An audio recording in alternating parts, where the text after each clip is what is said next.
think the governments also understand putting time and effort into their elite sporting teams, for example in the Olympic Games, can help develop a sense of national interest and pride in their country. You do not have to be a super athlete to do exercise and sports science. A Bachelor of Nutrition Science has been ranked #1 in Australia for research in nutrition science for 2025 and 2024. We actually have students from over 18 countries. So there's a large range of job opportunities for students who study exercise and sports science and nutrition science.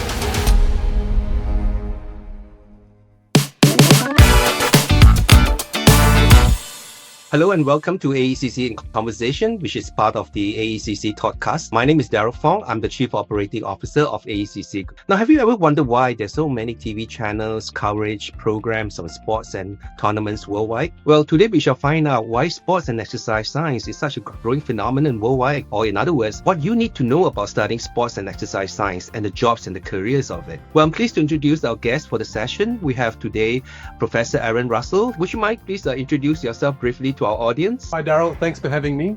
It's a pleasure to be speaking with you and to those listening. As you mentioned, I'm a professor here in the School of Exercise and Nutrition Sciences at Deakin University for over 16 years in various roles, in teaching roles, research roles, and I'm very passionate about exercise and sports science and how that can help the community. That's great to hear. Now, Aaron, as I mentioned earlier on, there's such a growing interest in sports and tournament, and there are also many countries where the government is encouraging citizens to get involved in sports and exercise science. I guess as part of their healthy lifestyle campaigns. What else do you think creates such a burgeoning demand and emphasis on it?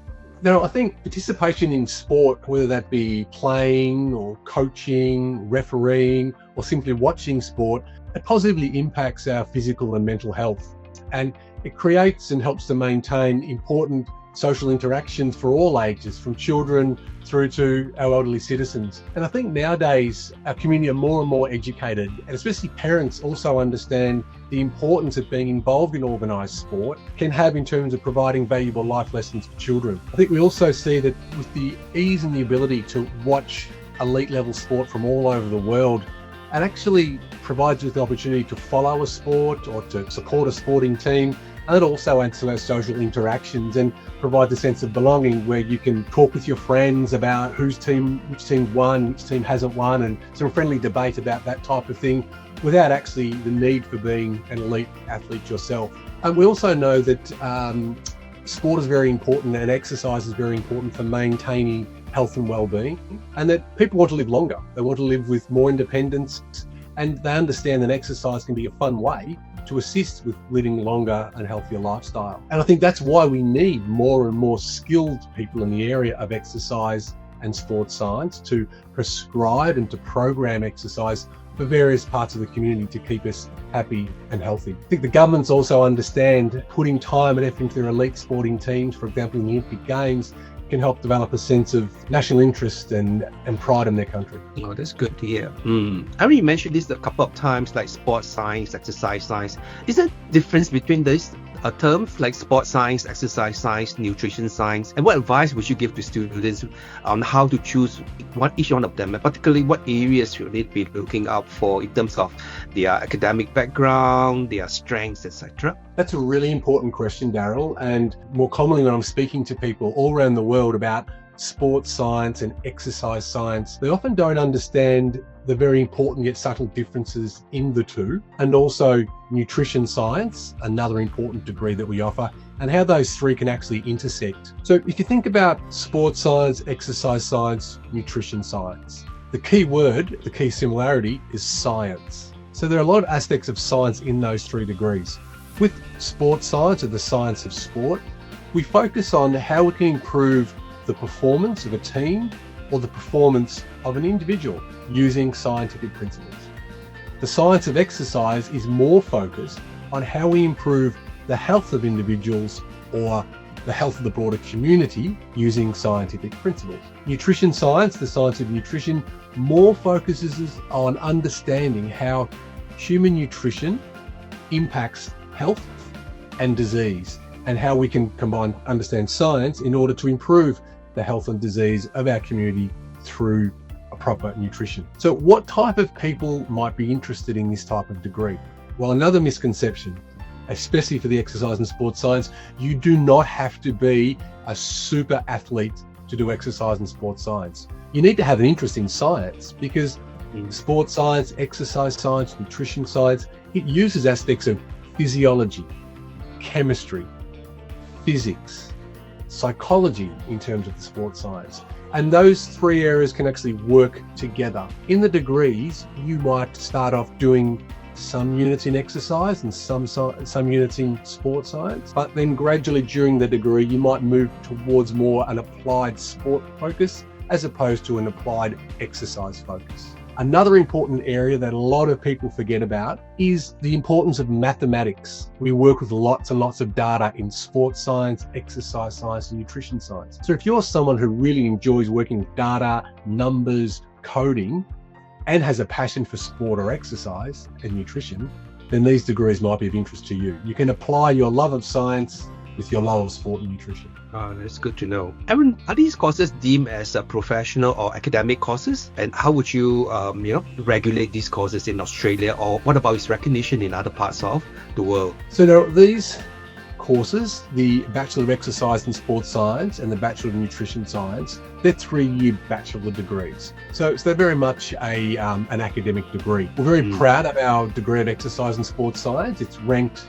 #1 in the world and has been about 5 years now, which means we're the #1 ranked degree school in sports science in the world. This degree is recognised internationally and it's accredited by Exercise and Sports Science Australia. A Bachelor of Nutrition Science has been ranked #1 in Australia for research in nutrition science for 2025 and 2024, and we're very, very proud of the quality of the research and teaching within this degree. For those students completing the Bachelor of Nutrition Science, they become automatically eligible to be a member of the Nutrition Society of Australia. And additionally, if these students take the Food Innovation Major sequence, they're also eligible to apply for membership with the Australian Institute of Food Science and Technology. I think it's important to mention actually, Carol, we also have a combined degree. So you could do the 3-year Bachelor of Exercise Science and the 3-year Bachelor of Nutrition Science in 4 years by combining those two degrees.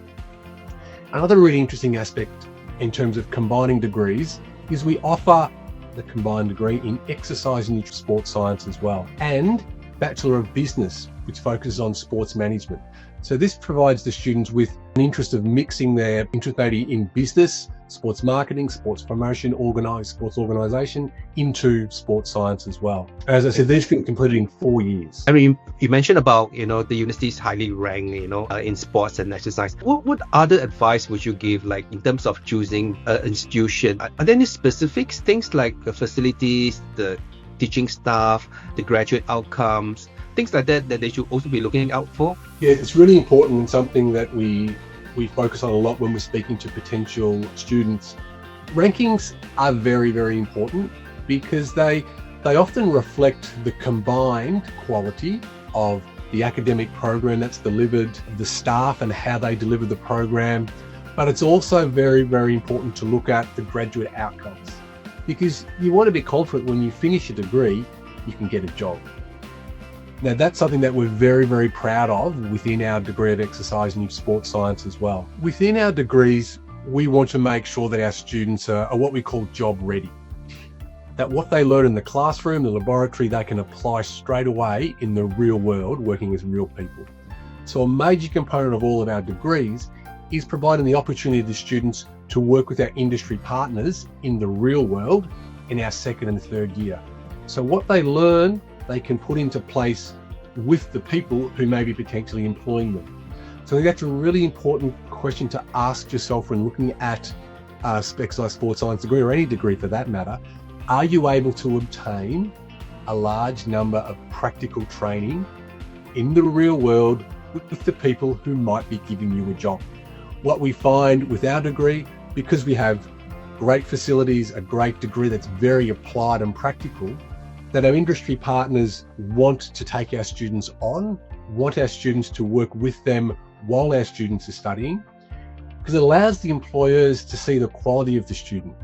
And often students end up getting jobs with those people when they finish, because the employer knows how good they are and that they are job ready when they finish their degree and they graduate. Well, that's good to know. I mean, you may have answered the question earlier on. We also find that quite a lot of the parents from South Asia and Southeast Asia wants their children to study something else with sports. And you mentioned about business. Are there any other combinations that can explore at Deakin?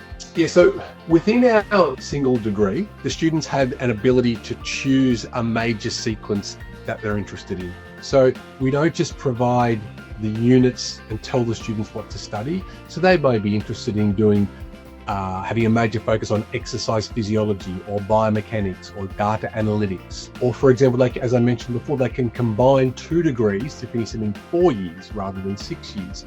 So they may learn more skills and knowledge in the area of business, commerce, marketing, management that they can use for either the exercise science component, if they're interested in that, and also into nutrition as well. It just provides them with another opportunity to broaden their skill sets and to increase the opportunity of employment. That's good to know. And well, you mentioned earlier on the Deakin Sports Science is highly ranked worldwide, so congratulations. As a staff at Deakin University, would you mind sharing why do you think Deakin is highly ranked, and why should students consider studying Deakin's sports science as their first choice? Well, obviously I'm biased, so what I say needs to be taken with that in mind. But I've been at Deakin University for a long, long time, and I was actually a student here many, many years ago. So I've seen the evolution of sports science in Australia and the quality of the laboratories and the infrastructure at Deakin University. Very dedicated staff who take a lot of time to support their students, the domestic students, the international students. We actually have students from over 18 countries, international students. So we're aware of some of the challenges that they may face in terms of getting homesick, making friends, fitting in. So we spend a lot of time with those students to help them assimilate, to make it comfortable, so they're successful. So that comes down to the care that the academic staff have for the students and the understanding of the needs of different students from different countries. We do have world-class facilities, and I mentioned before, important facilities that allow us to train the students in a practical way, in an applied way.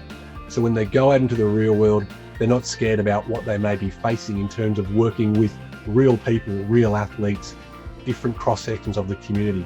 But for me, the most important thing that has really embedded us as the number one in the world is our networks. Our ability to provide students with opportunities to meet potential employers during their second and their third year. It allows them to create their own networks. We help to place them if they need some assistance there, but they're not just thrown into the real world by themselves. And that, I think, is the main reason why our graduate outcomes are so good and why our students are sought after by our industry partners. That's good to know. Now, Aaron, as I mentioned earlier, a lot of students are keen to know how this course is being assessed. Is it an exam-based degree, or is it assignment or project-based degree? So the assessment tasks are quite varied across the degree, and I think it's really important to know, because we don't just focus on one type of assessment, because not all students are good at one type of assessment. So the assessments are, for example, given a written assessment, so your standard examinations, short answer questions, multiple choice questions, written assignments that you may do by yourself or you may do in larger groups. There are practical and applied assessments. Again, as I mentioned before, we have a strong emphasis on teaching you what you will do in the real world. So we need to make sure that you can actually teach other people. And then we have oral presentations as well as a form of assessment. That's good to know. Just a last question for you, Aaron. Are some of the job opportunities available for students? Yeah, sure. It's a very, very important question, and one that students should always be asking, irrespective of what degree they're looking to do. So as I mentioned before, sports science and exercise science. So the sports science is more focused on improving performance. So our graduates who are more focused on sports science tend to find job opportunities in elite and professional sporting clubs or even elite sporting schools, local and government agencies, professional sporting bodies, and then local and community sporting clubs. Those who are more interested in exercise science, who are working more with individuals or the community, tend to find work in hospitals or rehabilitation clinics, in fitness, sports centres, with private health and recreation centres. Large organisations are involved in corporate health, and some of them also start up their own businesses as personal trainers. Students who graduate from a Bachelor of Nutrition Sciences tend to move into careers that may be focused on improving individual and population health through using nutrition to prevent disease. They often work in areas involve food analysis or food sustainability, food policy, and evaluation of food intake. Other areas they may move into could be advocacy, nutrition promotion through media and marketing, and also self-employment and consulting. As I mentioned before, in the Bachelor of Nutrition Sciences, students may opt to do a food innovation major, and this could open up other career pathways, such as looking at consumer behaviour, education and research, working in the actual food industry and looking at food policy and food regulation, sensory analysis, product development, and also food quality and safety. So you can see there's a large range of job opportunities for students who study exercise and sports science and nutrition science. Well, that's, I think, all the questions we have for you, Baron. So on behalf of every one of us at AECC, thank you very much for sharing your time and knowledge. Thank you. Thanks, Daryl. An absolute pleasure.